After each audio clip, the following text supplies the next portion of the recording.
You ask Tiger to solve. This deals with linear equations with one unknown. The final result is x equals -4. Let's solve it step by step. Group all constants on the right side of the equation. Subtract 12 from both sides. Simplify the arithmetic.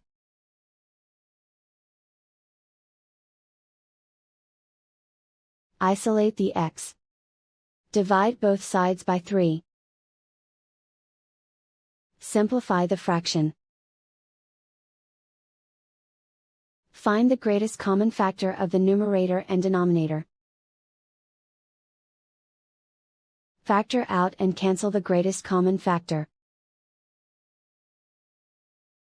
And so the final result is x equals -4.